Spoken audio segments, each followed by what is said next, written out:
You're listening to the Scars and Guitars podcast series. Lucky you. My name's Andrew Mackay-Smith, and the interview subject that I've got coming up for you is Mr. Richie Kotzen. The reason for the conversation is to promote Richie's 3 shows in Australia in August of 2017. I'll read out the 3 dates. On the 24th, he's playing in Brisbane. On the 25th, which is a Friday, he's playing in Sydney. And finally, Melbourne, you've got a show on Saturday, the 26th. So let's have a listen to what Richie has to say. Here we go. Love bringing your show and world-famous guitar playing and, of course, singing to Australia in August. What can fans expect? Well, we just finished a long run in the United States, and it went so well. We actually are doing a lot of material from the new record, which for me is kind of rare. Normally when I do a record, I'll pick 2 or 3 songs and bring them into the set, but we're doing at least 6, maybe 7. And then, of course, we've got some stuff from the past that we're doing. Another interesting element of the show, I'm playing a lot more electric piano this time around, so cool. That's kind of fun for me to get off the guitar for songs here and there. And we've also got an acoustic section where Dylan Wilson, our bass player, comes out with an upright bass, and Mike Bennett, the drummer, sits down in the cajon, and we do a few songs. It's much more intimate and showcases the song a lot more. So I think it's a good time for us to come there, because I think we put together probably the most diverse show that we've ever had as a trio. Yeah, fantastic. And look, on that note, I'm a musician and you are a musician's musician, and I have no doubt that a fair slab of the audience, certainly in Australia, but no doubt anywhere you travel and perform, are also players, performers, or associated with music in some way. But how do you see yourself? Well, it's hard to do the kind of analyzing, but I can tell you the things that I love most, and obviously I love being on stage and playing the songs and having that interaction with the audience. But the thing that really drives me, it's the creative process. I mean, if it wasn't for that, I don't know that I'd have the same enthusiasm.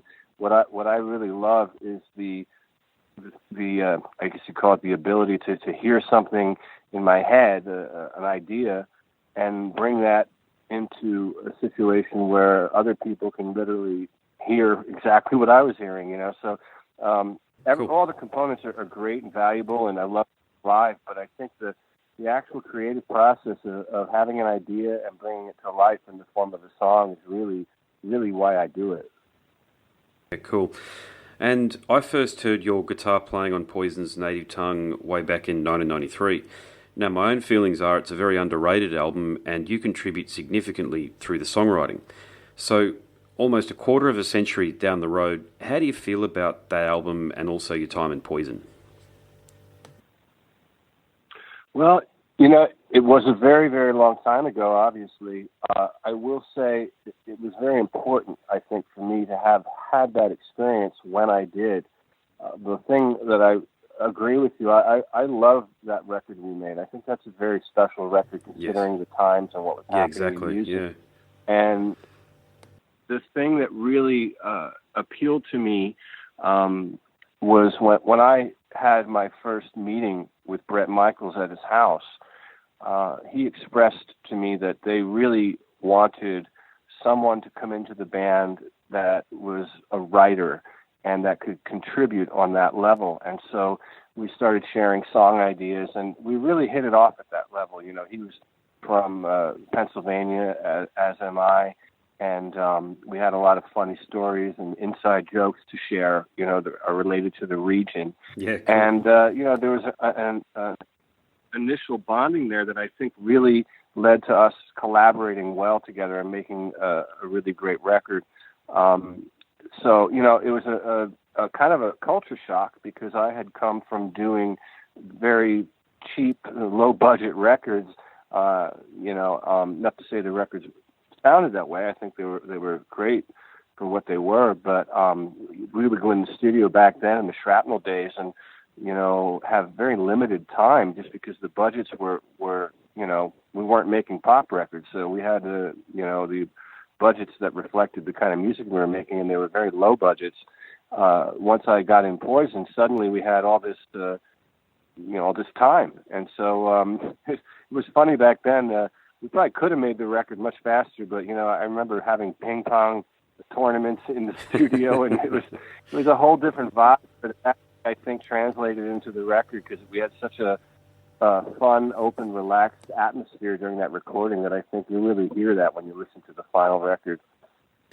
Yeah, cool. And I recall having a poster of you back in the day in my study room. Do fans bring old merchandise or mementos for you to sign or be photographed alongside still from back in those days?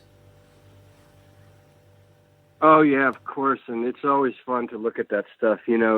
Years ago, I used to get really disturbed by seeing those old pictures of me. And now, being 47 years old, yeah, man, I wish I still looked like that.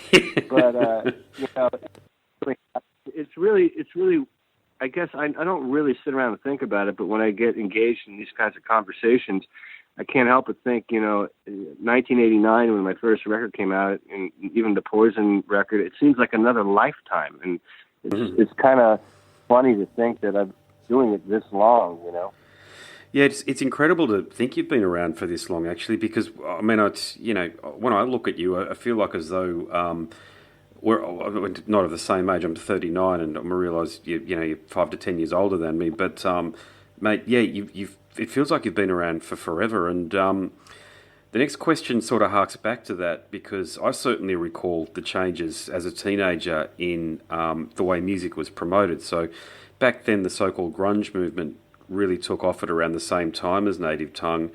Were you aware of the tectonic shift in the rock and roll landscape, and that the type of rock and roll that Poison was crafting was being pushed to the margins for this brooding, melancholy stuff from Seattle, or this so-called Seattle sound? Well, not initially. I can remember being in LA, having just moved here and driving in the car and hearing Man in the Box for the first time. And I was just floored by that. Now, when that music was coming out, it wasn't labeled. It was just rock. It was great rock music. And to me, it kind of tied back into the kind of late 60s thing, that was happening. Yeah. It was less processed. The 80s rock bands kind of got stuck being produced in a way that everybody started sounding the same. So when I heard Alice in Chains the first time, it was really inspiring and fresh, and that was right around the time that I had joined Poison. But then after that, it was really kind of crazy what happened. We did the Poison record and released that in 93.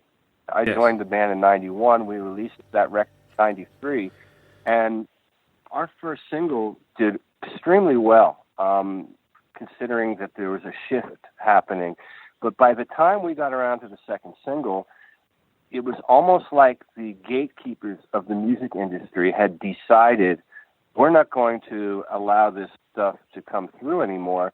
And they kind of ruined things a bit in the sense that you had 4 or 5 really special bands that came out of that Seattle scene. And then suddenly the record companies started finding bands that were, poor imitations, because everybody wanted to have, a Nirvana on their roster or something of that nature. And so, it's kind of sad because you had these great bands, and then the record industry kind of shifted everything so that you could only sound that way if you wanted to be promoted. So then you had all these kind of charlatans running around, pretending to be something they're not.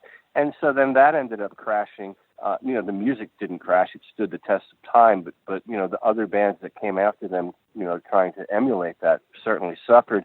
But that's an unfortunate thing about the music business. But thankfully, I think that element has gone by the wayside, because now artists really have much more control over what is happening. And I think it's a good thing in a way. It's a bad thing because there's obviously less income generated from record sales, but the upside, the silver lining, is that artists now really have much more control over what is released and how they're perceived. Yeah, and it's really important to note, that point you make about the artists have far more control. Poison are back playing arenas.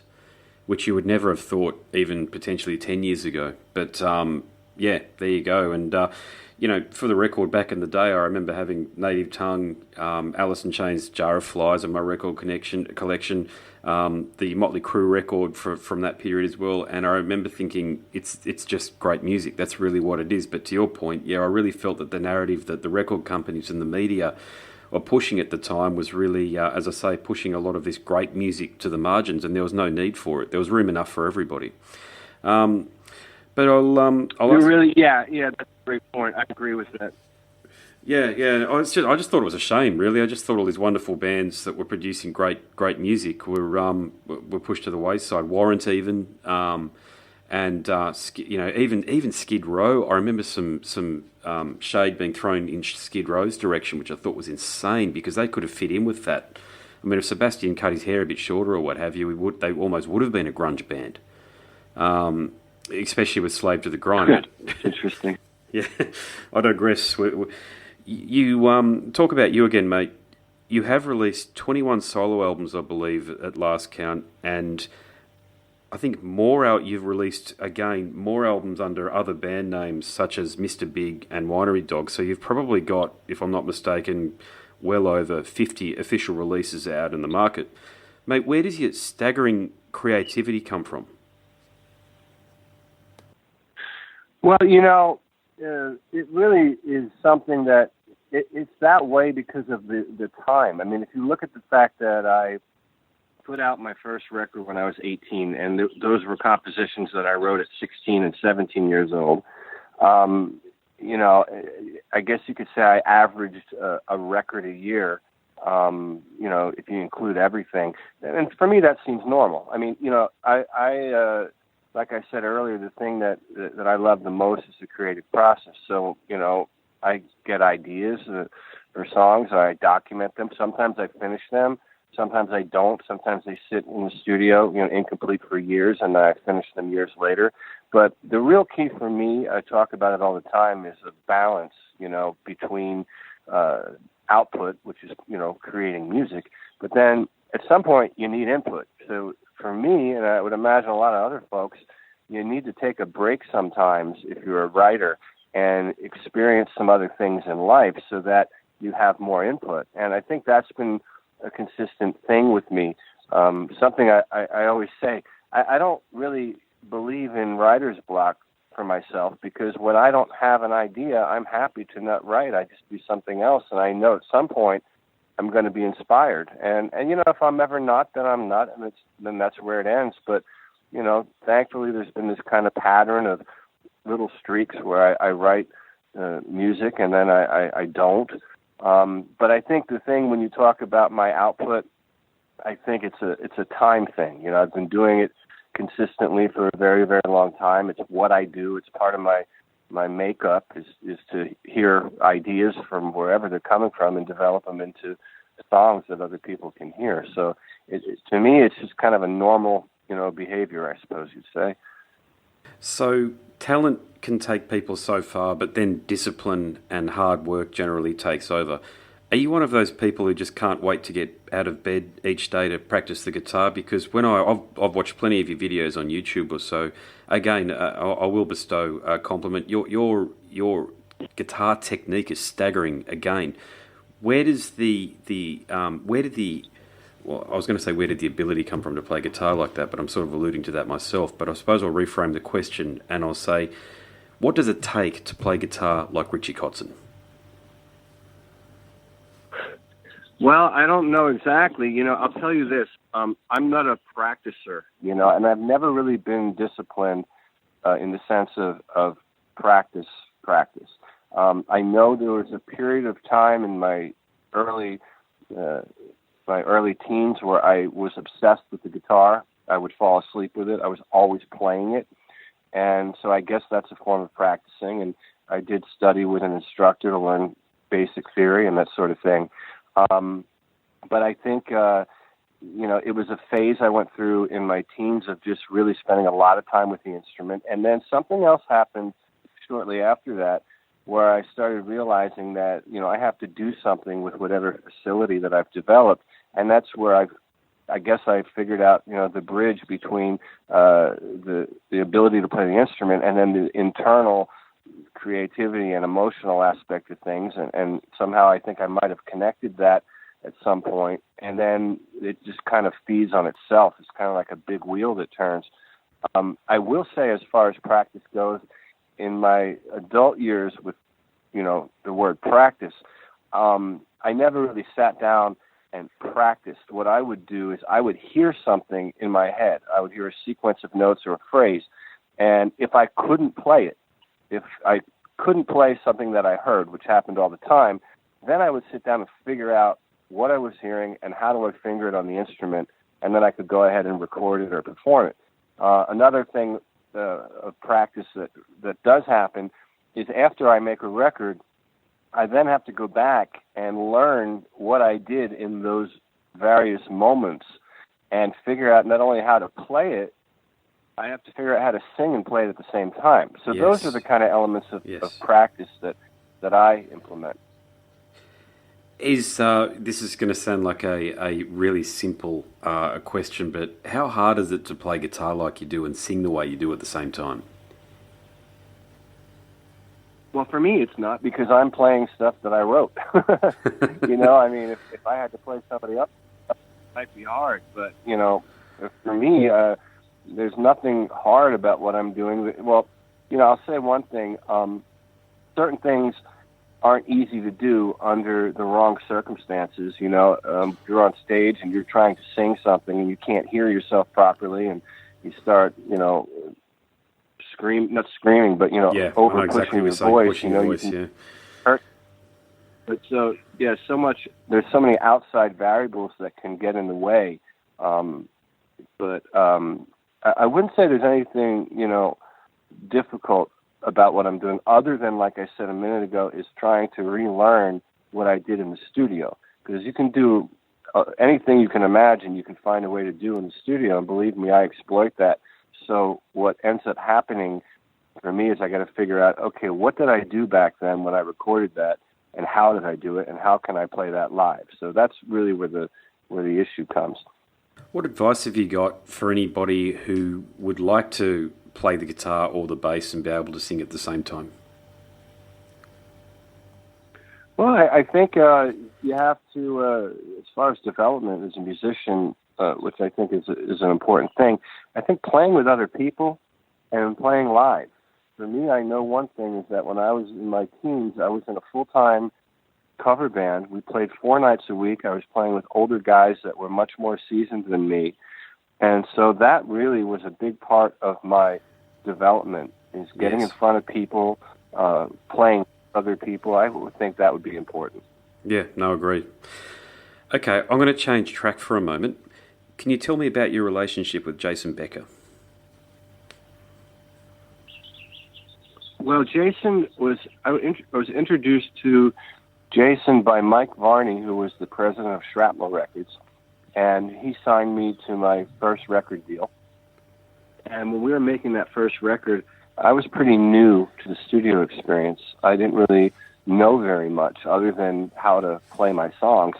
And so Mike was the executive producer of the record. He overseed everything, but we needed someone to be in the room with me to kind of help me achieve my goals. And that was Jason, because despite the fact that we were very close in age, he had already done 2 or 3 records with Shrapnel, and he knew the process, and he had a great set of ears, and he was a great player, obviously. And so we became friends very quick. We spent a lot of time together, and, back then, like I said earlier, the budgets were low, so we were at the studio, and then we shared a hotel room, and so we were 2 teenagers being teenagers, but, he really walked me through the process of making that first record, and it was a valuable relationship, and it's still someone that's very close to my heart. Yeah, wonderful, mate. And look, I am a bass player, so I'm naturally curious about your collaborations with Stanley Clarke. So what was it like working with one of the bass guitar's genuine superstars? Well, it was interesting. Alan Holdsworth was in that project prior to me, and for whatever reason, he left, and they needed a guitar player. They were managed by a manager who had previously worked with me. And so when they were looking, he had played something for Stanley over the phone. I think it was an instrumental record of mine. And something struck Stanley's ear, and he wanted me to come down and audition. I remember coming down to the studio, and he put sheet music in front of me, and I started laughing. And he said, "What are you laughing at?" I said, "Well, this might as well be a book written in French. I can't read this." So he sat down behind the piano and walked me through the changes, and I made my own notations on the song. And we played for about 2 hours. And at the end, I said, I'm pretty much feeling like a fish out of water here. So I'm sure, you're going to find the right guy for the gig. But it was an honor to spend these couple of hours with you guys. Yep. And then that night I went to a Kiss concert. I came home and I had a voicemail at my house that I got the gig. So I was very surprised. Yeah, okay. Maybe it was a bit of that trademark humility of yours that came across, and you thought, I'm going to give this bloke a go. Yeah, well, maybe. I don't think humility would get the job done. I think probably what it was I think somehow my instincts as a musician connected with whatever it was they wanted to do with that project. And I think he trusted that my ears and my facility on the instrument would bring to life whatever vision he had for the band. And so it worked out. And it was an education. I mean, I really opened my eyes to a lot of things harmonically working with those guys. Oh, sweet. Okay. All right. Well, I'm almost at the end of the list of questions that I have for you. So I do have 3 questions that I ask all of my interview subjects, so I'd love for you to humour me here, Richie, and play along. And by the way, your answers can be as not safe for work as you like here, so here goes. Richie Kotzen, choose 3 words to describe yourself. Oh, Lord. Oh, man. 3 words to describe myself. I guess, motivated, happy, and I don't know how to say it. I guess I have thick skin. I think it's something you need in this business. I don't know if there's one word for that, but I would say that. Yep. Great comments. And the next question is, if you could go back to when you were 18 and give yourself some advice, what do you think you'd say? What would I say as far as advice? Well, I would say, maybe put a little more trust in people that give you advice, actually. Pay more attention. There's been times in my life where, I really thought I had it all figured out, and had I listened here or there to a couple of things that may have been said to me, then maybe things might have been better. But, I don't really have regrets, so I feel like this answer is a bit false, because I don't sit around and think, oh, if I would have done that. So I don't really have that kind of thing. I don't have regrets.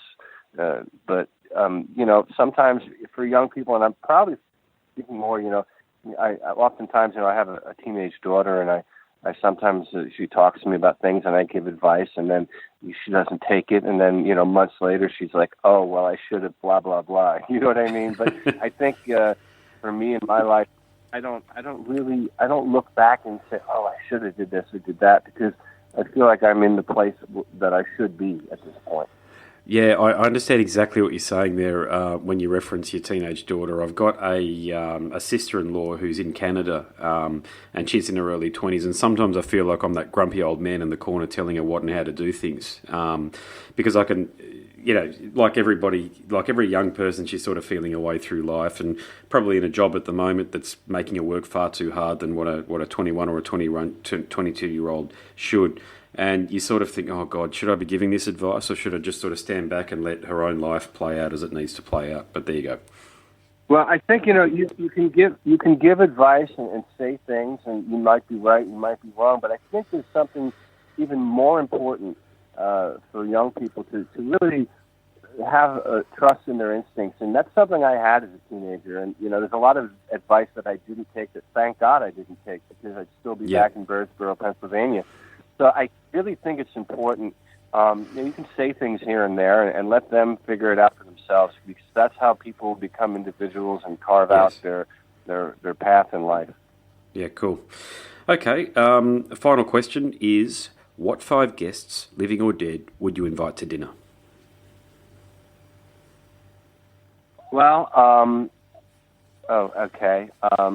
Well, Salvador Dali, Prince. Cool. George Washington. Nice. Maybe Miles Davis would be interesting. Yeah, cool. And I don't know who would be. Who else? Jack Nicholson. How about that? Yeah, gosh, yep. I knew you'd have a good one on the last one there. That's one I'd love to come along to, even if I'm cooking for everybody or being a waiter or something like that. Or the wine boy. Something. You know. Hey, just quickly, Right I know we've got to wrap things up pretty quickly, but just what's your relationship like been with Australian audiences over the years? I've never played in Australia, so this is my first tour there. So I'm really excited to see what it's about. I've had offers to come there, but they just never coincided with scheduling. And it's funny because people always send me messages and, well, why don't you play here? Why don't you play there? And the reality is that I don't decide. I have to go where I'm asked to go, and it has to kind of line up. So thankfully this time everything lined up, and I'm just thrilled to have the opportunity. Fantastic. Well, look, I'll definitely be in the audience for your Brisbane show. There are plenty of people, mate, that can't wait for you to come down, and I want to wish you all the best, not just on your Australian tour, but in general. You are a legend, if you don't mind me saying so. I have been listening to your music for a very long time. Long may you continue to create the wonderful music that you have. Thank you, and thanks for the interview. No worries, mate. You have been listening to the Scars and Guitars podcast series, and my name is Andrew Mackay-Smith. Hope you enjoyed that chat with Richie Kotzen. Thanks so much for listening.